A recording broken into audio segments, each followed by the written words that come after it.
दोस्तों, आप सभी को मेरा प्यार भरा नमस्कार और आपके माता पिता को मेरा प्रणाम।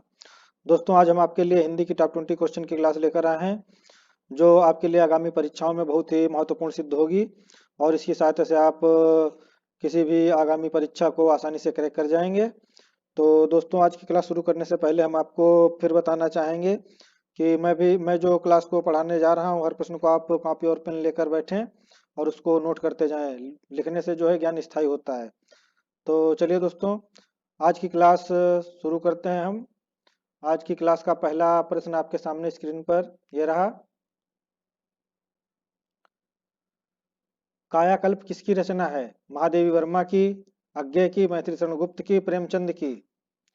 तो दोस्तों, हर प्रश्न को हल करने के लिए आपको 5 सेकंड का समय दिया जाता है। 5 सेकंड में आप अपना आंसर टिक करें।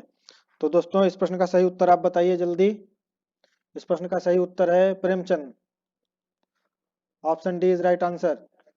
महादेवी वर्मा को आधुनिक युग की मीरा कहा जाता है। मैथिली शरण गुप्त को प्रथम राष्ट्रकवि कहा जाता है और रामधारी सिंह दिनकर को द्वितीय राष्ट्रकवि कहा जाता है। चलिए दोस्तों, अगले प्रश्न पर चलते हैं। मैथिली शरण गुप्त का संबंध आधुनिक काल के किस युग से है? छायावादोत्तर, शुक्ल युग, द्विवेदी युग, छायावादी युग। दोस्तों, बहुत ही फास्ट कोई आंसर अपना टिक करें। इस प्रश्न का सही उत्तर है द्विवेदी युग। Option C is right answer. चलिए दोस्तों, अगले प्रश्न पर चलते हैं। यह रहा अगला प्रश्न। कथा सम्राट प्रेमचंद का वास्तविक नाम क्या था? श्रीपत, जीवन राय सम्राट, अमृत राय, धनपत राय। दोस्तों, बहुत ही फास्ट कोई आंसर अपना टिक करें। इस प्रश्न का सही आंसर आप बताएं हमें। 5 सेकंड के अंदर। इस प्रश्न का सही उत्तर है Dhanpat Rai. Option D is right answer. Premchand का वास्तविक नाम था धनपत राय। चलिए दोस्तों, अगले प्रश्न पर चलते हैं। गेहूं और गुलाब किसकी रचना है? राकेश शर्मा की है, निराला की, रामवृक्ष बेनीपुरी की, रामचंद्र शुक्ल की। दोस्तों, बहुत ही फास्ट कोई आंसर अपना टिक करें। इस प्रश्न का सही उत्तर है Ramvriksh Benipuri. Option C is right answer. चलिए दोस्तों, अगले प्रश्न पर चलते हैं। माखनलाल चतुर्वेदी को उनकी किस रचना के लिए साहित्य अकादमी पुरस्कार मिला था? साहित्य देवता, हिमतरंगिनी, युगचरण, हिमकिरीटिनी। दोस्तों, बहुत ही फास्ट अपना आंसर टिक करें। इस प्रश्न का सही उत्तर है Himtarangini. Option B is right answer. चलिए दोस्तों, अगले प्रश्न पर चलते हैं। तितली और कंकाल किसकी रचना है? प्रेमचंद की है, हजारी प्रसाद द्विवेदी की है, जयशंकर प्रसाद की है, निराला की है। दोस्तों, बहुत ही फास्ट कोई आंसर अपना टिक करें। इस प्रश्न का सही उत्तर है तितली और कंकाल है जयशंकर प्रसाद की। Option C is right answer. दोस्तों,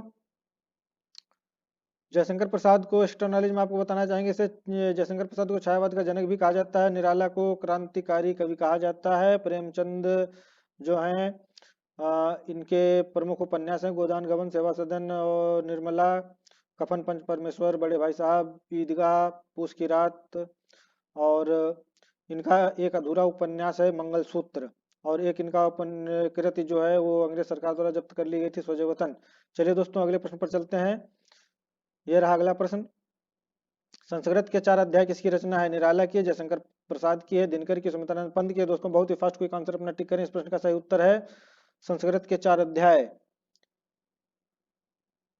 ये है दिनकर की। Option C is right answer. चलिए दोस्तों, अगले प्रश्न पर चलते हैं।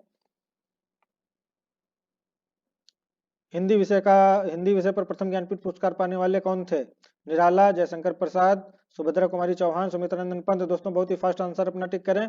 इस प्रश्न का सही उत्तर है Sumitranandan Pant. Option D is right answer. चलिए दोस्तों, अगले प्रश्न पर चलते हैं। बिखरे मोती किसकी रचना है? बच्चन की है, महादेवी वर्मा की है, सुभद्रा कुमारी चौहान की है, प्रेमचंद की है। दोस्तों, बहुत ही फास्ट आंसर अपना टिक करें। इस प्रश्न का सही उत्तर है बिखरे मोती है Subhadra Kumari Chauhan. Option C is right answer. चलिए दोस्तों, अगले प्रश्न पर चलते हैं। निम्नलिखित में से कौन प्रेमचंद की एक रचना है? झरना, चंद्रकांता, कामायनी, पंच परमेश्वर। दोस्तों, बहुत ही फास्ट क्विक आंसर अपना टिक करें। इस प्रश्न का सही उत्तर है पंच परमेश्वर। Option D is right answer. चलिए दोस्तों, इस प्रश्न में आपको एक्स्ट्रा नॉलेज प्रोवाइड कराना चाहेंगे। झरना है जयशंकर प्रसाद की, चंद्रकांता देवकीनंदन खत्री की है, कामायनी जयशंकर प्रसाद की, पंच परमेश्वर प्रेमचंद की है। चलिए दोस्तों, अगले प्रश्न पर चलते हैं। ये रहा अगला प्रश्न। शतरंज खिलाड़ी किसका उपन्यास है? हजारी प्रसाद का है, भारतेंदु हरिश्चंद्र का है, प्रेमचंद का है, अज्ञे का है। दोस्तों, बहुत ही फास्ट कोई आंसर अपना टिक करें। इस प्रश्न का सही उत्तर है Shatranj Ke Khiladi. Premchand. Option C is right answer. चलिए दोस्तों अगले प्रश्न पर चलते हैं। निम्नलिखित में से कौन सा तद्भव शब्द है? तत्सम और तद्भव। दोस्तों इसको पहचानने की एक बहुत ही आसान ट्रिक है, तत्सम और तद्भव।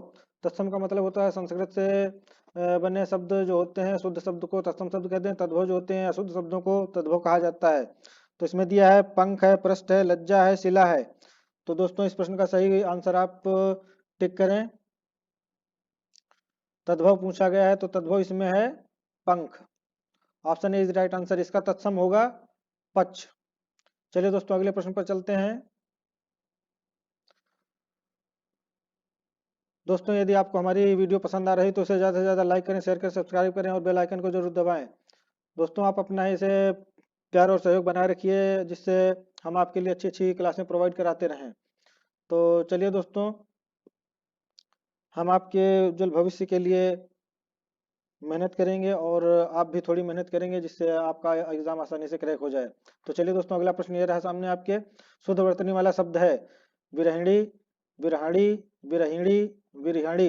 दोस्तों इस प्रश्न का सही उत्तर जल्दी टिक करें।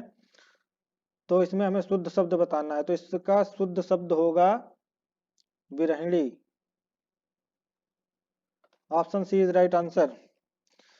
ये बहुत ही इंपॉर्टेंट प्रश्न है जो हमेशा परीक्षा में पूछा जाता है लगातार। चलिए दोस्तों अगले प्रश्न पर चलते हैं। जिसकी कोई कीमत ना हो सके, वाक्यांश के लिए एक शब्द। कीमती, अमूल्य, बहुमूल्य, उपरोक्त में से कोई नहीं। चलो जल्दी से अपना आंसर टिक करो।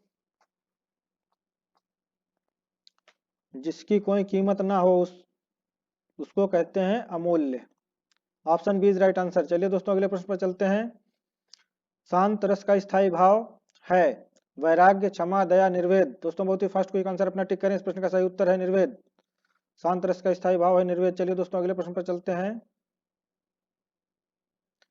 नवल सुंदर श्याम शरीर की सजल नीरद सी कल क्रांति थी में कौन सा अलंकार है? दोस्तों इसमें अलंकार पहचान कर हमें बताना है। तो इसमें उपमा, रूपक, श्लेष, उत्प्रेक्षा। दोस्तों बहुत ही फास्ट क्विक आंसर अपना टिक करें। मैंने आपको पिछली क्लासों में अलंकार पहचानने की ट्रिकें बताई थी, वो आपको याद होंगी। अगर नहीं याद है तो मैं फिर दोबारा बताने जा रहा हूँ। जहां पर सा सी दिया हो वहां पर उपमा अलंकार हो जाएगा। तो इसमें देखिए सी दिया हुआ है, तो इस प्रश्न का सही उत्तर है उपमा अलंकार। Option A is right answer. और उत्प्रेक्षा अलंकार में जैसे मनु मानो जन जानो, जैसे मनहु जनहु वाले शब्द आते हैं, वहां उत्प्रेक्षा अलंकार होगा। और श्लेष अलंकार में एक शब्द आएगा, उसके अर्थ अनेक होते हैं। और रूपक अलंकार में दो शब्दों के बीच में डैश लगा होगा, वहां रूपक अलंकार होगा। तो चलिए दोस्तों अगले प्रश्न पर चलते हैं। निम्नलिखित में से सम्मात्रिक छंद का कौन सा उदाहरण है? दोहा, सोरठा, चौपाई, ये सभी। दोस्तों बहुत ही फास्ट क्विक आंसर अपना टिक करें। इस प्रश्न का सही उत्तर है चौपाई। इस चौपाई में 4 चरण होते हैं, प्रत्येक चरण में 16 मात्राएं होती हैं, इसीलिए सम्मात्रिक छंद कहा जाता है। दोहा और सोरठा जो है इसमें 4 चरण होते हैं, ये विषम मात्रिक छंद होता है। तो दोस्तों चलिए अगले प्रश्न पर चलते हैं। चलिए दोस्तों अगले प्रश्न पर चलते हैं। सरीखा शब्द में विशेषण है, गणनावाचक विशेषण है, समुदायवाचक विशेषण है, गुणवाचक विशेषण है, कर्मवाचक विशेषण है। दोस्तों बहुत ही फास्ट क्विक आंसर अपना टिक करें। इस प्रश्न का सही उत्तर है गुणवाचक विशेषण। Option C is right answer. चलिए दोस्तों अगले प्रश्न पर चलते हैं। ये रहा आज के प्रैक्टिस सेट का सेकंड लास्ट क्वेश्चन। बिहार की राजधानी पटना किस बिहारी बोली के क्षेत्र में स्थित है? मैथिली, भोजपुरी, मगही, अंगिका। दोस्तों बहुत ही फास्ट क्विक आंसर अपना टिक करें। इस प्रश्न का सही उत्तर है Magahi. Option C is right answer. चलिए दोस्तों अगले प्रश्न पर चलते हैं। तो दोस्तों ये रहा आज के हमारे क्लास के प्रैक्टिस सेट का अंतिम प्रश्न। निम्नलिखित में से मिश्र वाक्य क्या है? मेरे आते ही वर्षा होने लगी, उसके जाने के बाद वर्षा होने लगी, वह घर से निकला और वर्षा होने लगी, ज्यों ही वह घर से निकला वर्षा होने लगी। दोस्तों इस प्रश्न का सही आंसर है ऑप्शन, ज्यों ही वह घर से निकला वर्षा होने लगी। Option D is right answer. इसमें मिश्र वाक्य की पहचान ये है, इसमें ज्यों और ज्यों त्यों और की जैसे इसमें शब्द आते हैं। तो चलिए दोस्तों, आई होप आज की क्लास आपको पसंद आई होगी। ये दोस्तों हमारी क्लास आपको पसंद आ रही तो उसे ज़्यादा से ज़्यादा लाइक करें, शेयर करें, सब्सक्राइब करें और बेल आइकन को जरूर दबाएं। दोस्तों हम आपके उज्जवल भविष्य की कामना करते हैं और यदि आपका प्यार और सहयोग इसी तरह हमें मिलता रहा तो कुछ मेहनत आप करेंगे, कुछ हम करेंगे और आप एग्ज़ाम को आसानी से क्रैक कर जाएंगे और आपको एक सरकारी सीट मिल जाएगी, इससे आपके घर में खुशियाँ आएंगी। तो दोस्तों यदि आपको आपके माता पिता के रहते हुए आप अपने पैरों पर खड़े हो जाते हैं, एक सरकारी सीट मिल जाती है, तो इससे बढ़िया आपके माता पिता के लिए खुशी क्या होगी।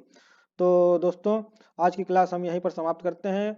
कल फिर अगली क्लास में आपको आपसे फिर मुलाकात होगी नए प्रश्नों के साथ और नई क्लास के साथ। तो दोस्तों आज की क्लास हम यहीं पर समाप्त कर रहे हैं। हिंदी है हम वतन, हिंदुस्तान हमारा, हम बुलबुलें हैं इसकी, ये गुलिस्तां हमारा। जय हिंद, जय भारत।